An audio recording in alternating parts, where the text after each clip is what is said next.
आप बताएं मोती जी, बड़ा देर में आए यार, आप बुलाते बुलाते। ये बताओ, एक काटरपुरी तो अब गांव रहा नहीं, अब तो ये शहरी हो गया, लेकिन कहाँ गुड़गांव कहाँ काटरपुरी बगल ही में है, और इसकी हालत कैसी है? कुछ भी विकास कुछ ना हुआ। कुछ नहीं हुआ। वो कह रहा था कि इसको सोने की चिड़िया बना दूंगा। काटर, हाँ, बल्कि वो ले लिया होता तो आप लोग का तकदीर बदल गई कुछ होती। नहीं बना, ये तो सबसे पीछे रह गया। कुछ नहीं बना। आपका क्या विचार है, ये जो चुनाव 4 तारीख को हो रहा? कमल का फूल खिलेगा और क्या है। कमल का फूल ही आना है और कोई नहीं आना। लेकिन इस बार तो गुड़गांव में भी कोई कमल का फूल का वोट बड़ा कम हो गया। ना, कुछ नहीं हुआ। पूरा ले जाएगा पूरा। कांग्रेस की कोई उम्मीद है ना, हुड्डा का? कांग्रेस तो हुड्डा का? हुड्डा पुड्डा भी ना है। हाँ? तो ले गए सब कुछ रोहतक। हाँ? वो हुड्डा तो ले गया सब कुछ रोहतक में। क्या? हुड्डा तो सब कुछ रोहतक में ले गया। खाली रोहतक? और क्या ले गया वो, वहीं सब कुछ। यहाँ क्या करा है? कुछ भी नहीं करा यहाँ तो यहाँ खट्टर की सरकार ने आपके काटरपुरी में 10 साल में विकास हुआ? कुछ नहीं हुआ। हाँ? कुछ भी नहीं हुआ। किसी सरकार में नहीं हुआ। अब थोड़ा बहुत हो रहा है, तो अब ये जो अब हो रहा है थोड़ा बहुत मोदी जी के राज में। तो आपको भी लगता है कि बीजेपी ही आएगी? लेकिन हाँ? कई बार उसी की दी है हमने, अच्छा, उसी को देते ही हो? कई अरे बार। आम आदमी पार्टी वाला है। किसी को नहीं है। हमारा पार्षद भी बना था, उसको भी उसी की दी थी हमने। बीजेपी वाला? चलिए ठीक है, अब मैं जरा दूसरी तरफ चलता हूँ।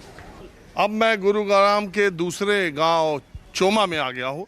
ये भी गांव उसी तरह का है, गुड़गांव के गुरुग्राम के बगल में है। और आप देखिए, अब गांव तो रहे नहीं अब ये, लेकिन इन गांवों का विकास भी वैसा नहीं हुआ। हालांकि लोगों ने अपने घर और ज़्यादातर किराए पर उठा दिया है घर को। आसपास बड़ी बड़ी कंपनियां, उसमें लोग काम करते हैं। तो यहाँ कुछ लोग ताश खेल रहे थे, जो कि इसी गांव के रहने वाले लग रहे हैं। ताऊ, आप इसी गांव के हो? हाँ, है तो इसी गांव के भाई। हाँ? हाँ, इसी गांव के हैं। क्या नाम है आपका? रामपाल। कितना घंटा ताश खेलते हो रोज?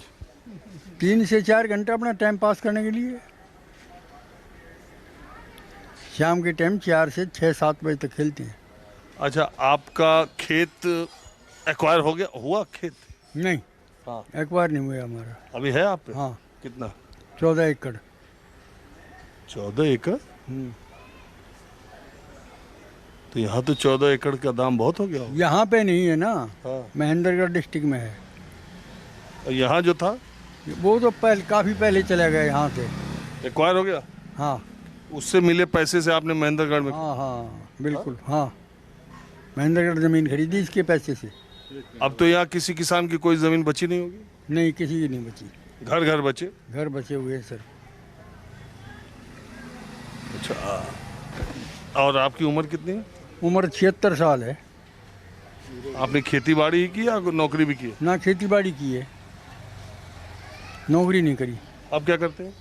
अब ताश खेलें, ठाली बैठे हैं, बच्चे नौकरी कर रहे हैं, मैं अपना ठाली बैठता हूँ, ताश खेलता हूँ। मौजूद आदमी हमारे गांव के, हाँ? पुराने आदमी, मौजूद आदमी है। हाँ, इसीलिए तो मैंने देखा हुक्का भी है, ताश भी है, तो हमारा ऐसे ही लोगों के बीच में काम चल जा कि वह हुक्के पे मिल जा 5-7। हाँ? लोकसभा इलेक्शन में खूब देखा मैंने आपको यूपी में। अरे मैं तो इलेक्शन में ही नहीं, बल्कि हमेशा इधर उधर में आते जाते रहता हूँ। आपने देखा, इसका बहुत शुक्रिया। तो अब मैं विधानसभा में लग गया हरियाणा पे, तो क्या लग रहा? अब देखो, कैंडिडेट पे डिपेंड करता है। इलेक्शन जो है कैंडिडेट पे डिपेंड करता है। देखो, शहरी इलाके में और खासकर गुड़गांव में भाजपा का तो दबदबा हमेशा रहा है। और अभी लेकिन इस बार के चुनाव में राव इंद्रजीत सिंह जो लाखों लाख वोट से जीतते थे, राज बब्बर के आने के बाद वो फासला 75,000 का रह गया। तो आप विधानसभा में इसको कैसे देखते हैं? अभी तो स्टार्टिंग हुआ है, अभी नोटिफिकेशन जारी होगा, उसके बाद में हलचल चलेगी, कौन कैंडिडेट कहाँ से फाइट करेगा, डिपेंड करता है कैंडिडेट पे। अच्छा, आपका ये मानना है कि कैंडिडेट ज़्यादा इम्पोर्टेंट है? यस। किसी पार्टी की कोई लहर या कोई पार्टी तो देखो सिंबल से तो बीजेपी की लहर है। और ये नायब सिंह सैनी और खट्टर, इन लोगों से इनको बदलने या इनको लाने से कोई फर्क? नहीं, हमें तो कोई फर्क नहीं है, काम चल रहा है, ठीक चल रहा है। अच्छा, ये एक बात बताइए, मैं जब ग्रामीण इलाकों में जाता हूँ, गांव में, तो वो कहते हैं कि खट्टर साहब को हटा दिया, उन्होंने ठीक काम नहीं किया था और बैकवर्ड वोट बीजेपी को लेना था, इसलिए नायब सिंह सैनी को। जब थोड़ा शहरी इलाकों में आता हूँ तो लोग कहते हैं कि नहीं, अभी भी चुनाव जो है मोदी जी के नाम पर लड़ा जाएगा। ये बात सही है?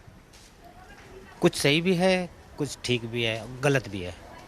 अब ये तो उन्हीं के ऊपर बात है कि ना, वो कैसा करते वो देखते हैं, किसको हटाना है, किसको लाना है, किसके उनका फ़ायदा होगा, वो तो ये देखेंगे ना, अपना कैंडिडेट आना चाहिए। बीजेपी तो यही देखेगी। तो ये गुड़गांव में बीजेपी का वोट कम होने का कारण क्या है?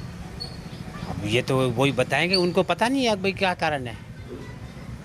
भाई इनके नौकरी का कहाँ दी इन्होंने, बताओ? नौकरी में कहाँ दिया इन्होंने?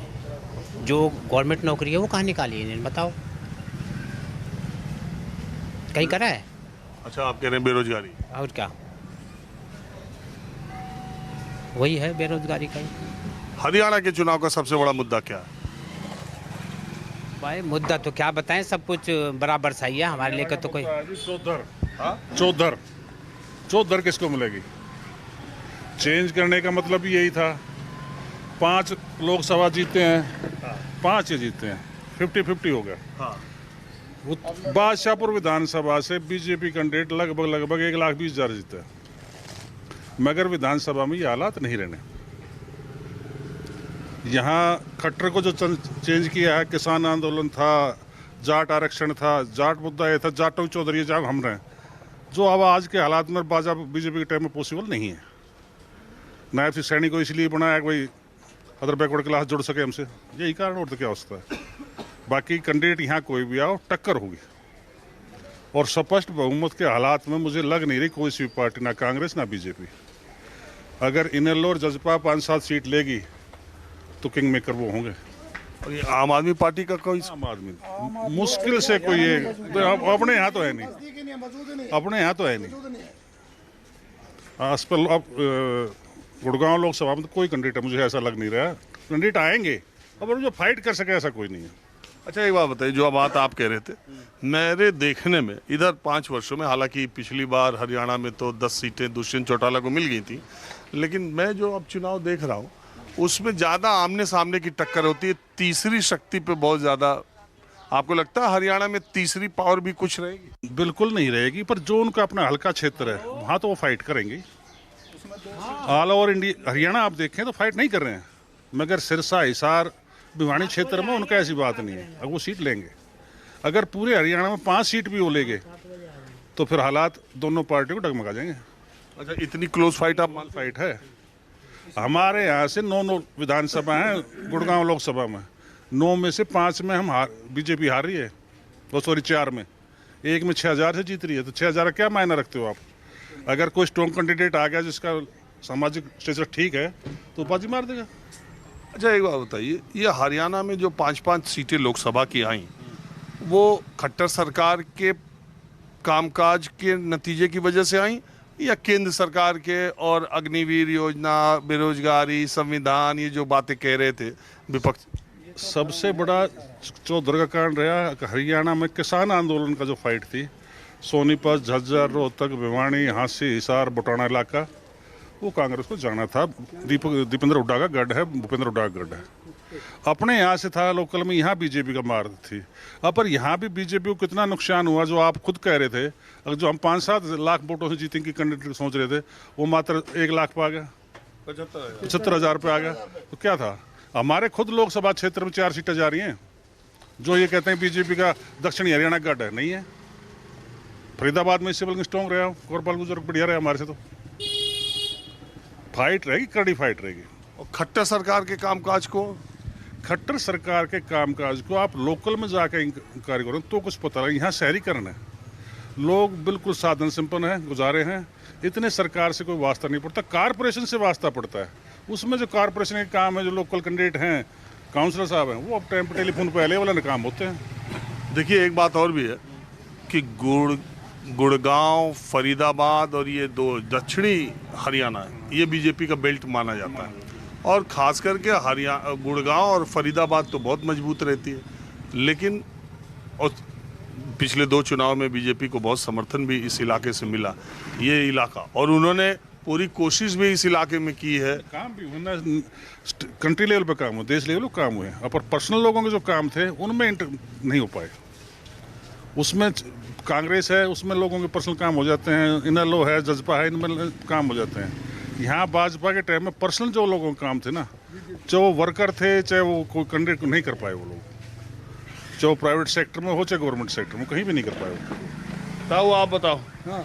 किसकी सरकार आने जा रही है, आप ही सीनियर सिटीजन हो सब में? हरियाणा में हरियाणा में टक्कर रहेगी और ज़्यादा चांस कांग्रेस के जीतने के हैं हरियाणा में। यहाँ शहरीकरण को मत देखो, आप लोकल देहात में जाओ। अरे मैं देहात में भी जाऊं, लेकिन एक बात बताओ, 18-20 सीट इस शहरी शहर में ही गुड़गांव फरीदाबाद में ही मिल जाती, 9 इधर और फरीदाबाद की मिला के टोटल मेरे ख्याल में 18 सीट हैं फरीदाबाद और गुड़गांव। हाँ, तो इसलिए तो ये भी तो 90 में 18 तो इधर ही 20% सीट तो इधर ही हो गई, तो शहर में 18 में से भाई साहब ये मेरे हिसाब से 7 आ रहे हैं। 18 में से 7 बीजेपी आ रही है। अभी तो ज़्यादा ही नहीं, लोकसभा के हिसाब से क्षेत्र से काउंट करो ना।